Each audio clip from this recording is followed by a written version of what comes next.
अस्सलामुअलैकुम वरहमतुल्लाहि वबरकातुहू। नाज़रीन, इस्तक़बाल है फ़िक्र ख़बर स्टूडियो में। मैं रिज़वान अहमद नदवी मुल्क और आलमी अहम और ख़ास ख़बरों के साथ। तो नाज़रीन, बढ़ते हैं ख़बरों की तफ़सीलात की तरफ।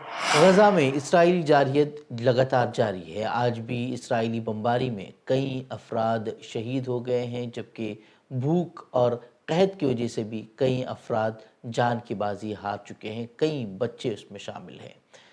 वहीं गज़ा की ज़मीन आज भी खून से तर है, लेकिन अमन की हर कोशिश इजरायली हठधर्मी की नज़र हो रही है। हमास ने मिस्र और कतर की सालिसी में सामने आने वाली जंगबंदी तजवीज़ को कबूल कर लिया है, मगर इसराइल ने एक बार फिर अपनी हठधर्मी और ज़िद दिखाई है। वज़ीर-ए-आज़म नेतन्याहू का कहना है कि हमास शदीद दबाव में है और इसराइल गज़ा पर कब्ज़े के मंसूबे को आगे बढ़ा रहा है। वहीं जो तजवीज़ पेश की गई है उसमें काबिज़ इसराइल की गज़ा से वापसी की लाइन्स में तरमीम शामिल है, जो कि अमन कायम होने की मुद्दत के दौरान सिर्फ गज़ा की मशरक़ी, शिमाली और जनूबी सरहदों पर 800 मीटर तक महदूद होगी। तजवीज़ में हर दिन 600 ट्रक की इमदाद, तिजारती सामान और रिहायशी मवाद की फराहमी का भी बंदोबस्त शामिल है, जो कि मारूफ बैनुल-अक़वामी और इमदादी इदारों के ज़रिए पहुँचाया जाएगा। तजवीज़ के अहम निकात में कैदियों के तबादले का मंसूबा भी शामिल है, जबकि 10 जिंदा कैदियों की रिहाई के बदले काबिज़ इसराइल 1700 फ़लस्तीनी कैदियों को रिहा करेगा। नई तजवीज़ के मुताबिक अमन कायम होने के पहले दिन से संजीदा मुज़ाकरात शुरू होंगे, ताकि जंग को मुकम्मल तौर पर ख़त्म किया जा सके, और ये दौरानिया जो है वो 60 दिन का होगा। लेकिन जंगबंदी का यह मुआहदा आगे बढ़ेगा या नहीं, ये कहना क़ाबिल-ए-ज़ब्त होगा।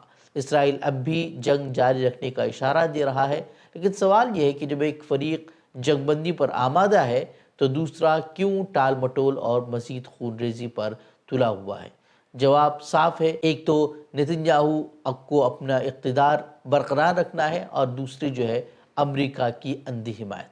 अमरीकी सदर डोनाल्ड ट्रंप ने दो टोक अल्फाज में एक बार फिर कहा है कि यरग़मालियों की रिहाई तभी मुमकिन है जब हमास मुकम्मल तौर पर तबाह हो जाए, यानी इंसानी जानों का तहफ़्फ़ुज़ नहीं, सिर्फ एक फ़रीक की तबाही ही अमरीका और इसराइल का एजेंडा है। यही वो दोहरा मेयार है जिसने फ़लस्तीन को खंडर बना दिया है।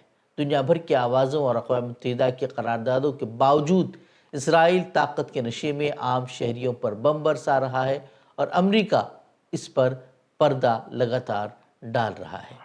और इंडिया मजलिस इत्तेहादुल मुस्लिमीन के सरबराह असदुद्दीन ओवैसी ने मोदी हुकूमत से मुतालबा किया है कि वज़ीर-ए-आज़म के आइंदा दौरे चीन और शंघाई ताउन तंजीम SCO के इजलास से पहले चीन पर मोदी हुकूमत को अपना वाज़ेह मौक़िफ़ पेश करना होगा। ओवैसी ने इल्ज़ाम लगाया कि चीन पाकिस्तान को हथियार, लड़ाका तैयारे और इंटेलिजेंस फराहम कर रहा है, जो कि भारतीय फ़ौज के ख़िलाफ़ इस्तेमाल हो रहे हैं, मगर हुकूमत सख्त मौक़िफ़ इख्तियार करने के बजाय खामोश है। उन्होंने कहा कि ये कौमी वक़ार का सवाल है कि बीजिंग दलाई लामा को मुबारकबाद देने पर खुलेआम भारत को तनक़ीद का निशाना बना रहा है, और दिल्ली उस पर जवाब तक नहीं दे पा रही। बता दें कि चीनी वज़ारत ख़ारजा ने वज़ीर-ए-आज़म मोदी को SCO इजलास में मदऊ करने के साथ ही भारत को ये तंबीह भी की है कि वो दलाई लामा के मामले को चीन के अंदरूनी मामलात में मुदाखलत के लिए इस्तेमाल न करे। हिंदुस्तान में जमहूरियत के मुहाफ़िज़ समझे जाने वाले इदारे पर अब बराह रास्त सवाल उठ रहे हैं। Chief election commissioner Gyanesh Kumar इतवार को जो उन्होंने प्रेस कॉन्फ्रेंस की, उसके बाद अपोजिशन उनके खिलाफ सरापा एहतिजाज है। इल्ज़ाम है कि ज्ञानेश कुमार ने अपोजिशन के सवालात का जवाब देने के बजाय किसी सियासी तर्जुमान की तरह ज़बान इस्तेमाल की, और तो और राहुल गांधी पर झूठ बोलने का इल्ज़ाम भी लगाया, और कई तरह की उन्होंने बातें की। वही पीर को अपोजिशन इत्तेहाद इंडिया की मीटिंग हुई, जिसमें कांग्रेस से लेकर TMC, समाजवादी पार्टी, आम आदमी पार्टी, RJD, CPM और शिवसेना सभी एक प्लेटफॉर्म पर आए, और वाज़े उन्होंने ऐलान किया कि चीफ इलेक्शन कमिश्नर अपनी आईनी जिम्मेदारी निभाने में नाकाम रहे हैं। अब उनके खिलाफ पार्लियामेंट में तहरीके मुआख़ज़ा का रास्ता खोला जाएगा। गौरव गोगोई ने साफ कहा कि ज्ञानेश कुमार किसी सवाल का जवाब देने के काबिल नहीं है, वो अपनी जिम्मेदारी से फरार इख्तियार कर रहे हैं। साफ जाहिर होता है कि अब चुनाव आयोग ऐसे कुछ अफसरों के कमान में हैं जो निष्पक्ष नहीं, साफ साफ एक पक्ष लेते हैं। और इसीलिए ऐसे अफसर कोई भी इंक्वायरी या जांच के खिलाफ हैं। वोटर फ्रॉड में अगर कोई इंक्वायरी हो उसके खिलाफ है, और इसीलिए उनको लगता है कि बड़ी बड़ी बातों करके वो राजनीतिक दलों को डराएंगे। जबकि आरजेडी के मनोज झा का कहना था कि हमारे पास तमाम कानूनी और आईनी मुतबादिल खुले हैं और हम उनका इस्तेमाल करेंगे। आप मोदी जी की तरह बोल रहे हैं कि उनकी आलोचना राष्ट्र की आलोचना है। मोदी जी राष्ट्र के पर्याय नहीं है। सरकार हो, संसद हो, न्यायालय हो, पॉलिटिकल पार्टीज हो, हम इस किताब की ताकत से पैदा हुए हैं और इस किताब की आड़ लेकर के आप इसकी धज्जियां मत उड़ाइए।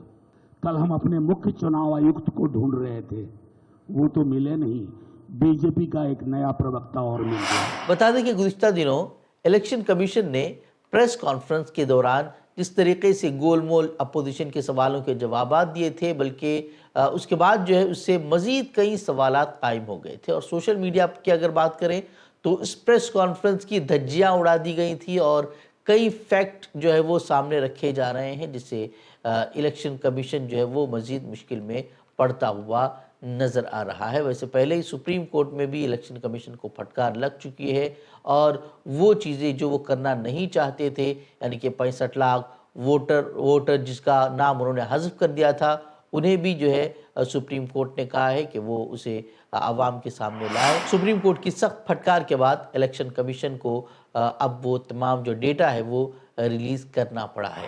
राहुल गांधी की वोटर अधिकार यात्रा, जो कि इलेक्शन कमीशन के ख़िलाफ़ और SIR के ख़िलाफ़ जो उनकी यात्रा है, वो आज उसका तीसरा दिन है। जहाँ जहाँ राहुल गांधी पहुँच रहे हैं उनका खैर मकदम किया जा रहा है और बड़ी तादाद में लोग उसमें शामिल हो रहे हैं और हर जगह राहुल गांधी वोट चोरी और बिहार में वोटर लिस्ट में नज़रसानी का मौजू पूरी शिद्दत से उठा रहे हैं।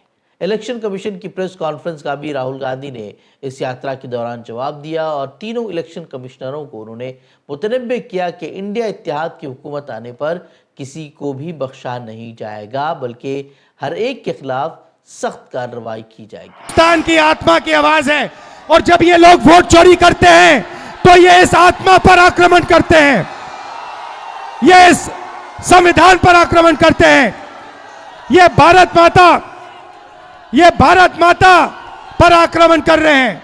और हम भारत माता पे ना नरेंद्र मोदी को ना इलेक्शन कमीशन को आक्रमण करने देंगे। इस संविधान को कोई नहीं मिटा सकता, इस संविधान को कोई नहीं छू सकता। और इलेक्शन कमिश्नर, आप अच्छी तरह समझ लो, अगर आपने अपना काम नहीं किया तो आप पर सख्त कार्रवाई होने जा रही है। राहुल गांधी ने हुजूम से ये भी कहा कि लोग इत्मीनान रखें, हम बिहार में वोट चोरी नहीं होने देंगे। राहुल गांधी ने साफ कहा कि अब तक 65 लाख लोगों के वोट काटे जा चुके हैं, जबकि मुस्तकबिल में कागजात के नाम पर मजीद वोट काटने की तैयारियां जो है वो की जा रही हैं। राहुल गांधी ने साफ कहा कि लोगों को मिलकर महात्मा गांधी और बाबा साहब अम्बेडकर के आइन को जो है वो बचाना होगा और इसके लिए लोगों को सामने आना होगा। मगरबी बंगाल के वज़ीर आज़म ममता बनर्जी ने एक बड़ा ऐलान करते हुए कहा है कि दूसरी रियासतों में जिन बंगालियों को सताया जा रहा है, जिनकी तादाद तकरीबन 22 लाख है, उन्होंने उनसे घर वापसी की अपील की और साथ ही ममता बनर्जी ने ऐलान किया है कि वापसी करने वाले बंगाली मुहाजिर मजदूरों के लिए शर्मोश्री योजना शुरू की जा रही है। उसके तहत 1 साल तक हर माह 5,000 रुपये सफरी भत्ता दिया जाएगा, साथ ही जॉब कार्ड और रोजगार भी उन्हें फराहम किया जाएगा। ममता बनर्जी ने बताया कि अब तक तकरीबन 2,870 खानदान और 10,000 से ज़्यादा मजदूर वापस आ चुके हैं। दूसरी तरफ वज़ीर आला ने बिहार में इलेक्शन कमीशन के तहत चल रहे SIR की भी मुखालफत की और कहा कि बंगाल अभी इस अमल के लिए तैयार नहीं है। वहीं सियासी गहमागहमी इसलिए भी बढ़ गई है कि बंगाल में 2026 में असम्बली इंतखाबात होने वाले हैं। इसी दौरान ये खबर भी सामने आ रही है कि ममता बनर्जी वज़ीर आज़म मोदी की 22 अगस्त की तकरीब में शिरकत नहीं करने वाली। उत्तराखंड हाई कोर्ट में यकसा सिविल कोड के खिलाफ जमीयत उलमा हिंद की पटिशन पर समाअत हुई। अदालत ने मरकजी हुकूमत को जवाब दाखिल करने की हिदायत दी है और अगली समाअत 23 सितंबर मुकर्रर की है। समाअत के दौरान ये मौक़िफ़ सामने आया कि सूबाई हुकूमत को आइन के तहत यकसा सिविल कोड नाफिज करने का کوئی اختیار نہیں ہے اور یہ قانون براہ راست شہریوں کے بنیادی حقوق آئین کی دفعات 14, 19, 21 اور 25 کی خلاف ورزی کرتا ہے۔ جمعیت علماء ہند کے صدر مولانا ارشد مدنی نے واضح کیا کہ یہ قانون شریعت اور مذہبی آزادی دونوں پر حملہ ہے اور مسلمانوں کی شناخت کو مجروح کرنے کی دانستہ کوشش ہے۔ ان کا کہنا تھا کہ ہم ہر چیز سے سمجھوتا کر سکتے ہیں مگر اپنی شریعت اور مذہب سے نہیں۔ قابل ذکر ہے کہ یکساں سول کوڈ سے قبائل کو الگ رکھا گیا ہے، جو اس بات کا ثبوت ہے کہ اصل ہدف صرف اقلیتوں کو دبانا اور ان کے آئینی حقوق سلب کرنا ہے۔ غزہ پر جاری بمباری اور نسل کشی کے خلاف دنیا بھر میں آوازیں اٹھ رہی ہیں اور یہی صدا احتجاج اب ہندوستان کی گلیوں تک بھی پہنچ گئی ہے۔ اتوار کو پونے میں ایڈیڈاس آؤٹ لیٹ کے باہر کارکنان نے زوردار مظاہرہ کیا۔ یہ احتجاج انڈین پیپل ان سولیڈیرٹی وتھ فلسطین IPSP اور BDS انڈیا نے منعقد کیا تھا۔ مقصد ایک تھا کہ دنیا کو یہ بتایا جائے کہ ایڈیڈاس کمپنی فلسطینیوں پر ڈھائے جانے والے مظالم میں شریک ہے اور اس کا بائیکاٹ وقت کی ضرورت ہے۔ پونے میں ہونے والے اس مظاہرے میں پمفلٹ تقسیم کیے گئے، ڈرامے پیش کیے گئے جن میں فلسطینی عوام کی آزادی کی جدوجہد اور اسرائیلی جبر کو دکھایا گیا۔ مظاہرین کا صاف کہنا تھا کہ یہ مذہب کا مسئلہ نہیں ہے، یہ آزادی کی لڑائی ہے اور بھارت جو خود 200 سالہ استعماری غلامی کا شکار رہ چکا ہے اسے فلسطین کے ساتھ کھڑا ہونا چاہیے۔ ان کا مطالبہ تھا کہ بھارتی حکومت فوری طور پر اسرائیل کے ساتھ فوجی و سیاسی تعلقات ختم کرے اور ان تمام کمپنیوں کا بائیکاٹ کرے جو اسرائیل کی معیشت کو سہارا دے رہی ہیں۔